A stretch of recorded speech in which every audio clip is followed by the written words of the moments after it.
కొత్త వేదం. చాలా సంవత్సరాల కిందట భారతీ రాజా దర్శకత్వంలో జమదగ్ని అనే చిత్రంలో నటించాను. ఆ సందర్భంలో ఆయన తీసిన ఓ సినిమాని నాకు ప్రత్యేకంగా ప్రదర్శన ఏర్పాటు చేశారు. చిత్రం పేరు వేదం పుదిదు, అంటే వేదం కొత్తది. స్థూలంగా కథ ఇది. ఊరి పెద్ద తక్కువ కులస్థుడు. అతని కారణంగా ఓ బ్రాహ్మణుడు ప్రాణాన్ని పోగొట్టుకున్నాడు. అతని కొడుకు 99 ఏళ్ల పసివాడు. ఊరి పెద్ద భార్య ఆ కుర్రాన్ని చేరదీసి సాకారు. అతన్ని బ్రాహ్మణుడిగానే పెంచారు. విద్యాబుద్ధులు గురువుల దగ్గరికి తీసుకెళ్లారు. గురువు గారి వీధరుగు మీద కుర్రాడు వేదం చెప్పుకుంటూ ఉంటే దూరాన్ని చెట్టు కింద గొంతుకిలా కూర్చుని ఉండేవాడు ఊరి పెద్ద. ఊరి పెద్ద అంటే అందరికీ సింహస్వప్నం. కానీ కుర్రాడికి తన అజ్ఞానం కారణంగా, కులం కారణంగా నష్టం కలగకుండా అప్రమత్తంగా పెంచే పెద్ద దిక్కు. కుర్రాడు వేద పండితుడయ్యాడు. తనని పెంచిన దంపతుల మీద ఆత్మీయతను పెంచుకున్నాడు. ఊరి పెద్ద కన్ను మూశాడు. కుర్రాడు శాస్త్రోక్తంగా తండ్రికి చేసినట్టు అంత్యక్రియలు జరిపాడు. విద్య సంస్కారాన్ని నేర్పింది, బాంధవ్యం రుణం తీర్చుకుంది. ఇది కొత్త వేదం అన్నారు రచయిత, దర్శకుడు భారతీరాజా. ఈ దేశానికి స్వాతంత్రం వచ్చాక బెంగాల్లో మతకల్లోలం ప్రచురేగింది. మహాత్ముడు నిరాహార దీక్ష చేస్తున్నాడు. ఒక హిందువు వచ్చి, నేను ముస్లిం కుర్రాడిని తల గోడకు కొట్టి చంపాను బాపు అని నిస్సహాయంగా చెప్పుకున్నాడు.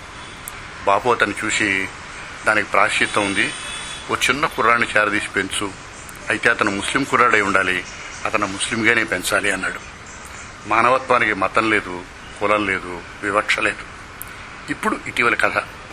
మహమ్మద్ షానవాజ్ జహీర్, ప్రవీణ్ దయాళ్ ఇద్దరు పైలట్లు కలిసి పనిచేస్తారు.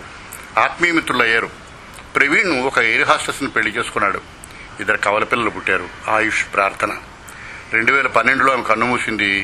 ఇతను అనారోగ్యంలో పడ్డాడు. నాకేమైనా అయితే నా పిల్లల్ని చూసుకోండి అని ప్రవీణ్ మిత్రుడు జహీర్ దగ్గర మాట తీసుకున్నాడు. తర్వాత ఆ సంవత్సరమే అతను కన్నుమూశాడు. జహీర్ వెంటనే సెలవు తీసుకుని కారణాన పిల్లలు కారు డ్రైవర్ దగ్గర సాగుతున్నాడు. తన ఉద్యోగం రద్దీలో మిత్రుడికి ఇచ్చిన మాటను మర్చిపోయాడు జహీర్. ఓ రోజు పిల్లలిద్దరూ అతనికి ఫోన్ చేశారు కంటతడి పెట్టుకుంటూ. జహీర్ గతుకుమన్నాడు. వెంటనే రంగంలోకి దూకాడు. ప్రవీణ్ పోయాక ఇండియన్ పైలట్ల అసోసియేషన్ ₹1 కోటి సమీకరించి పిల్లల పేరిట బ్యాంకులో వేసింది. తల్లిదండ్రుల ఆస్తిపాస్తులు, పిల్లల బాధ్యత తనకు అప్పగించాలని కోర్టును ఆశ్రయించాడు. అయితే ఈ అనుమతికి కొన్ని పరిధులున్నాయి. తను ముస్లిం, పిల్లలు హిందువులు. భారతదేశ చరిత్రలో ఇంతవరకు మతాంతర ఒప్పందానికి ఏ కోర్టు అనుమతినివ్వలేదు. అయినా హైకోర్టు న్యాయమూర్తి జస్టిస్ నజ్మీ వజీరి గమనించాలి, ఇతను ముస్లిం. ఆ పిల్లల పోషణాభారాన్ని జహీర్కి అప్పగించాడు.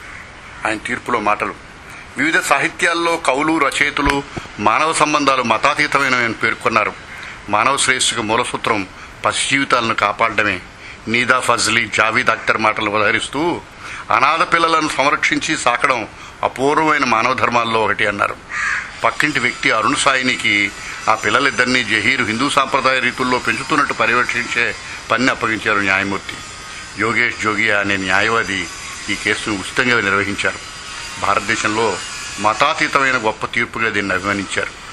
ఆయుష్, ప్రార్థన ఇప్పుడు జహీర్ ఆలంలో ఉన్నారు. వాళ్ళ మతానికి నేను అడ్డురాను, వాళ్ళు హిందువులుగానే పెరుగుతారు, దేవాలయానికి వెళ్తారు అన్నారు జహీర్. ప్రస్తుతం ఆయుష్ పబ్లిక్ స్కూల్లో చదువుతున్నాడు. పెద్దయ్యకి ఏమవుతాడు? పైలట్ అవుతానన్నాడు. ప్రార్థన డిజైనర్ అవుతానండి. కాలం మారుతోంది. మానవ సంబంధాలకు ఉదాత్తమైన విలువలు జతవుతున్నాయి. కొత్త వేదం కొత్తగా గొప్పగా నిలదొక్కుంటోంది. ఆనాడు మహాత్ముడు చెప్పింది నీతి, ఈనాడు జహీర్ పాటించింది నియతి. వెరసి మానవ సమాజానికి కరదీపిక కాగలిన నికార్సైన మానవత్వం.